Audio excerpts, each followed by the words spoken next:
In this video, we're going to talk about Glenlivet 18-year-old.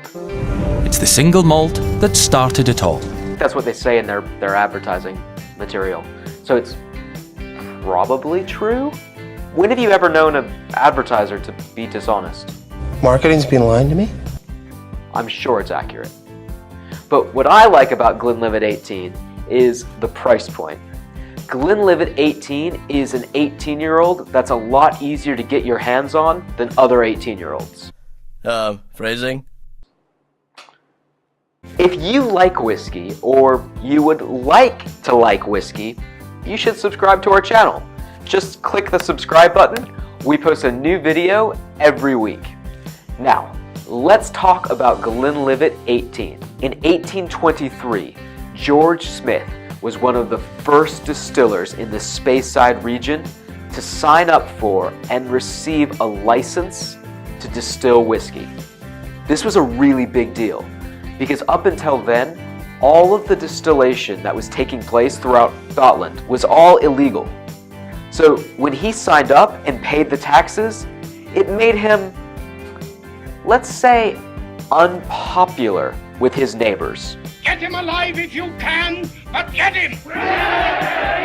It gave rise to the popular expression, bros before the excise man. All of his neighbors threatened to burn down his distillery with George Smith inside. Which sounds very unpleasant. And as a result, from the day that George Smith started paying taxes to produce his whiskey, he carried around not one, but 2 pistols. Yikes. If there's one thing that we've learned from the history of distillation, it's that paying taxes does not make you popular. Shoot on the ye, not the haw. The Glenlivet was doing so well and selling so much whiskey that the distilleries around Glenlivet, as far as 20 miles outside of the actual Glenlivet, said, well, rather than changing our whiskey, let's just steal their name. So George Smith's son had to go to court and sue for the rights to call his whiskey Glenlivet, and no one else would be able to use his name. He didn't win outright. The other distillers were allowed to use Glenlivet as a suffix, but he won the coveted rights to be able to use the definitive article, the. Doesn't it say die, Bart, die? No, that's German for the Bart, the. And that's why it's called the Glenlivet. And until the 1950s, there were still 27 distilleries that were using the suffix Glenlivet as a way to show their own quality and ride on their coattails. When you started watching this whiskey review, I bet you didn't think you'd get this much grammar.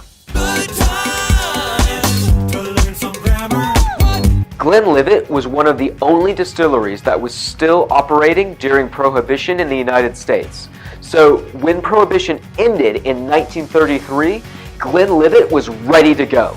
They had loads of whiskey that they put onto ships and sent over to the United States. It did really well and became exceptionally popular. By 1939, their sales increased 9-fold. And one of the things that really helped them grow was a lucrative deal they made with the Pullman Company.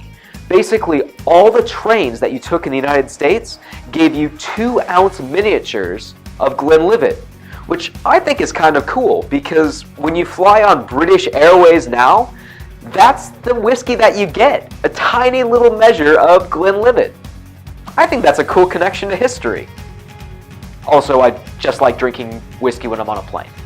The only time Glenlivet closed down was during World War II, but as soon as the war ended, Britain desperately needed foreign investment.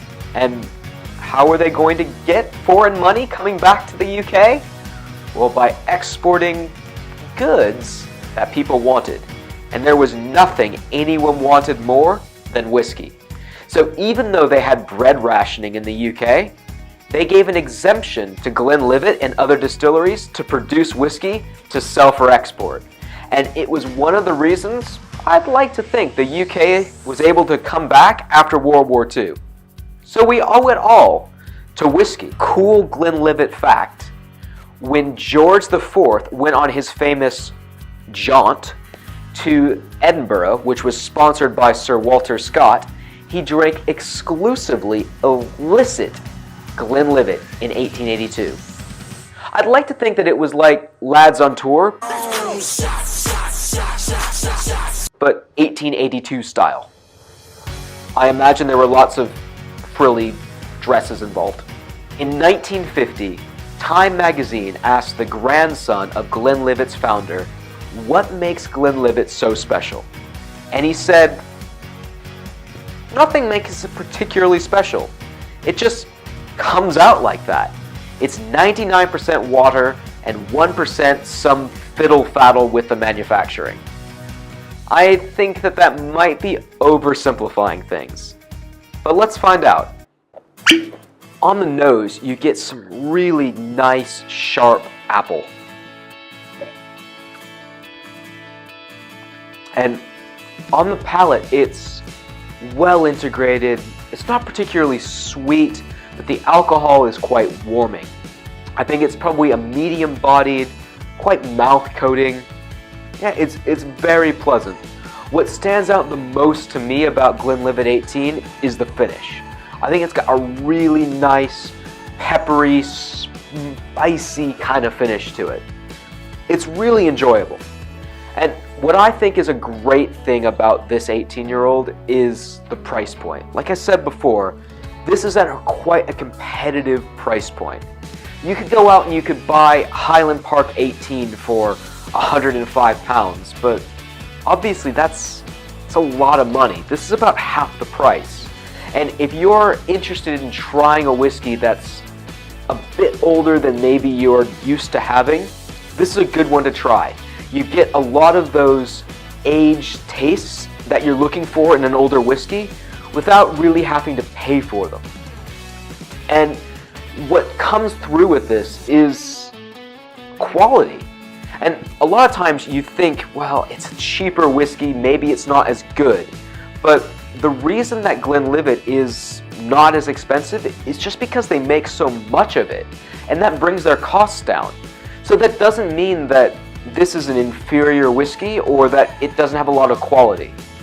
I think that Glenlivet 18 is a very good whiskey. And if you're interested in trying something different and you want to expand your understanding and experience with older whiskeys, this is a really good place to start. For more whiskey reviews, subscribe to Top Whiskies. We post new videos every week.